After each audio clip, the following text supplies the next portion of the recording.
Okay, let's see what we got here. This won't work. This won't work. Nope, this one won't work. I just can't seem to find the right screwdriver. I can't believe I'm going to have to go to the store just to buy another set after the 1,000 I own. Actually, here it is. This is the screwdriver I was looking for.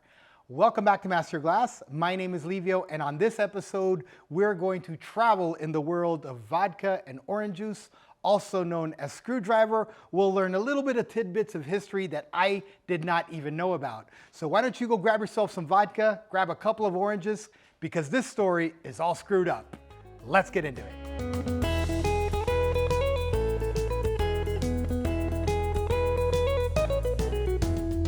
So the origins of the screwdriver are all screwed up. There are several different versions, several different stories on how this drink was created. One story relates to the Marines in World War II that were mixing orange juice and vodka together.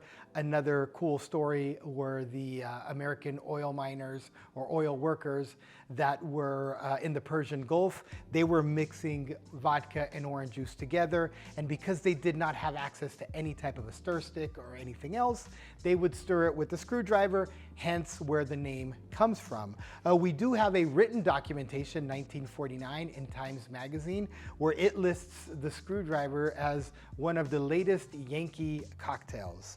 Now, the traditional screwdriver, as we know it, is made with 2 ounces of vodka and 4 ounces of fresh orange juice.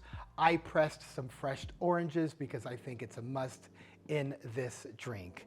And now I also hit the books in my library. And when I went to the library, I started looking at those books that have series that I can trace from the 1930s to the 40s to the 50s to the 60s and so forth and so on. And when I did that, I found what was the date when pretty much the screwdriver started showing up in cocktail books. And that was not until the 1960s. For instance, this book here is a 1961, and in the 1953 version, there is no screwdriver, but there is in this one here.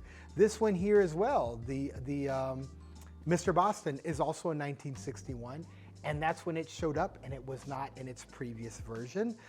In the UK, this is the United Kingdom Bartenders Guild book, it showed up in 1960, but the 2 interesting ones that I really like the most are Patrick Duffy's book, also a series of books. It shows up in the 60s, but David Embury had an interesting story that I would love to share with you. And in this book here, he basically lists the screwdriver as he doesn't list a recipe. He says it's a vodka version of the gin blossom. Now, because Dave Embury was a highly opinionated tax attorney / mixologist, he also includes in this story that the gin blossom was a disaster created during Prohibition. But when you open the book and you look at the recipe, the gin blossom was actually made with gin, orange juice, simple syrup, a optional egg white, and it was shaken. So today I am going to make both versions, and let's do this. Okay, so I'm going to start by tasting these 2 versions. This is just vodka and orange juice, 2 ounces fresh OJ with that press of orange peel. But it's such a good drink, and it's so easy to understand why this is such a lovable all-day drink. Brunch, breakfast, lunch, dinner, pool, whatever it is, just easygoing drink.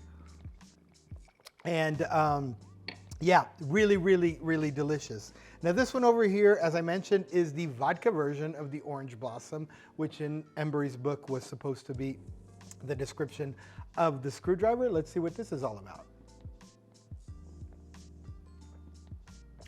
Oh yeah, oh yeah. Well balanced, perfect, everything where it needs to be, right amount of booze, fluffy, very fluffy thanks to the egg white, nice orange flavors to it. It almost went creamsicle on me, even though there's no cream in here, but it creamsicled itself basically. And this one actually warrants another sip, not because I need to taste more of it, but because I actually like it. Wow, great vodka version of the Gin Blossom, AKA screwdriver. Well, I hope you learned something on today's episode. I learned a lot just by putting it together. And if you did, why don't you go ahead and give us a like? And if you haven't, why don't you subscribe and hit that bell and get notified when I have more episodes just like these of Master Your Glass with me, Livio Lauro, where you get expert instruction for everyday consumption.